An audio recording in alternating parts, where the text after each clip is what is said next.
Agora, no Jornal Regional,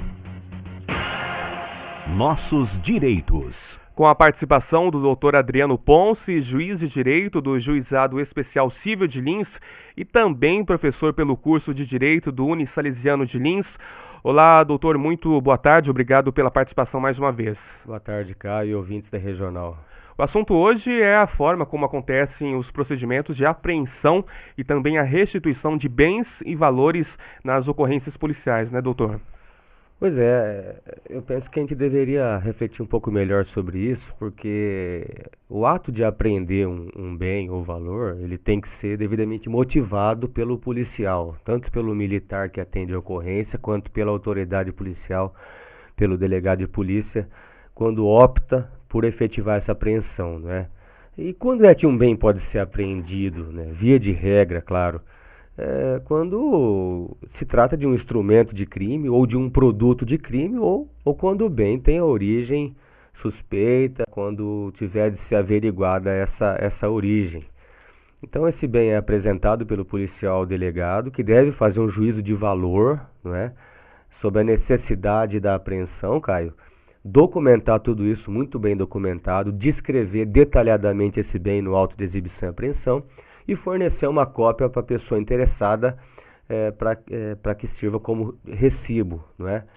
E aí, a partir de então, a autoridade tem que ter agilidade nas investigações para que se resolva o destino que possa ser dado a esse bem, porque afinal de contas é um problema muito comum nas delegacias de polícia e nos fóruns a falta de espaço por armazenamento, Caio. Normalmente esses bens são levados até qual local, doutor? Pois é, depende da natureza. Os veículos vão para os pátios credenciados, as armas, mais recentemente, em virtude dos problemas de segurança, elas foram transferidas para a polícia militar, para os batalhões, né? E no que tange aos demais objetos, as drogas acabam sendo apreendidas e destruídas até no curso do inquérito policial, com consentimento judicial.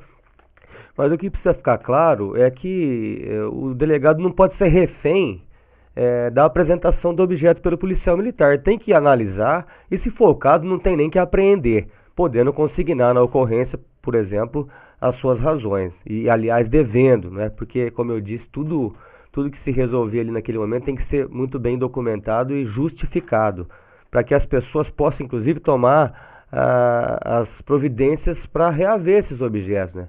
E como é que se deve proceder? O interessado deve fazer o requerimento para o próprio delegado, que eu defendo tem que ter autonomia nessa hora, não é? E se o inquérito já tiver sido concluído, tem que fazer o requerimento para o juiz, que vai ouvir o promotor de justiça, no caso.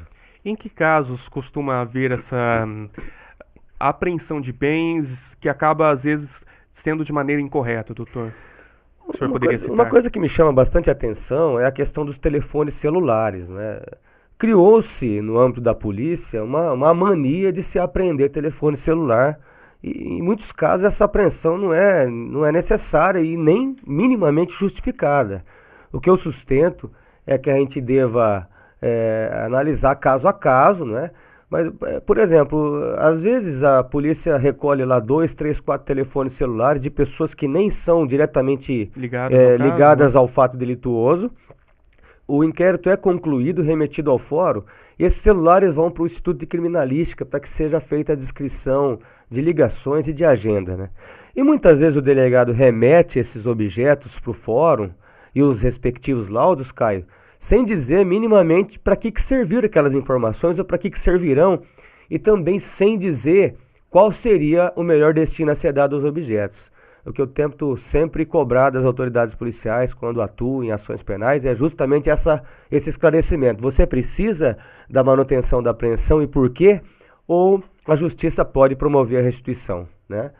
Porque não é compreensível que se formalize essa apreensão e depois não se trabalhe essas informações colhidas pela perícia. E por falar em perícia também, só para deixar claro, os instrumentos de crime, via de regra, eles precisam ser periciados, mas às vezes eu detecto alguns exageros, né?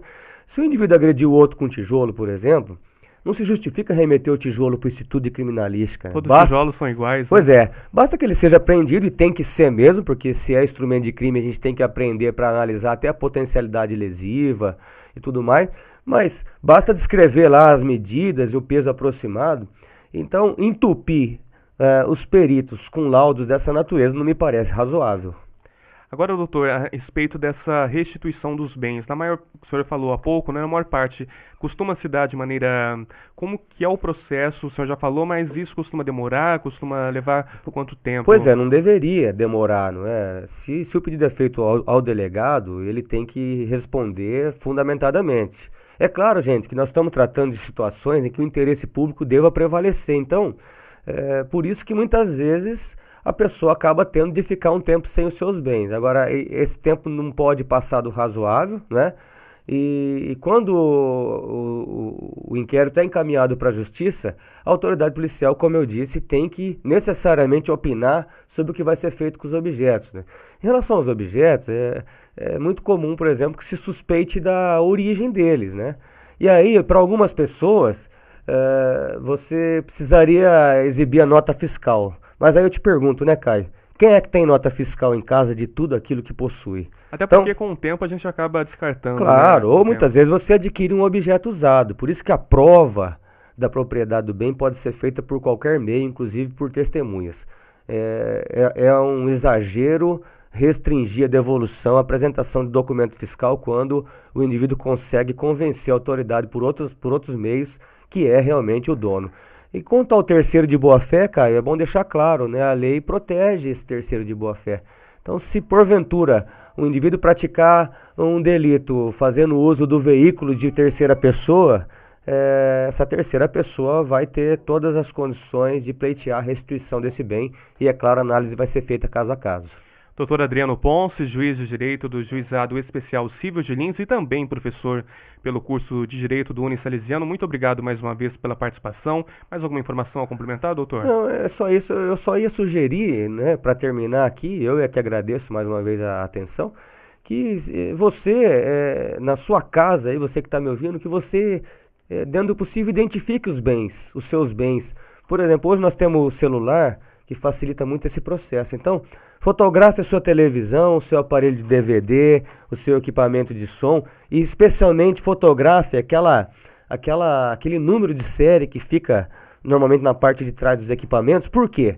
Porque se um dia você for furtado, e você vai ter condições de informar para a polícia esse número, para que se um dia esse aparelho venha a ser recuperado, a polícia tenha condições de te acionar, né?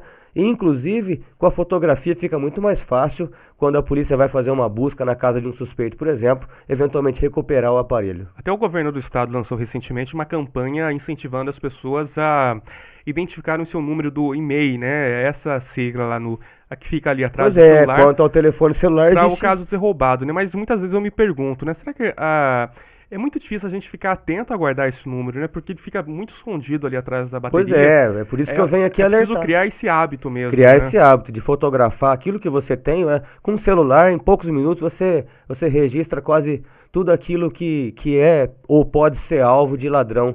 E aí você facilita o trabalho da polícia e favorece e aumenta a chance de recuperação do seu produto. Doutor, muito obrigado mais uma vez. Até segunda-feira que vem. Um grande abraço, ótima semana a todos.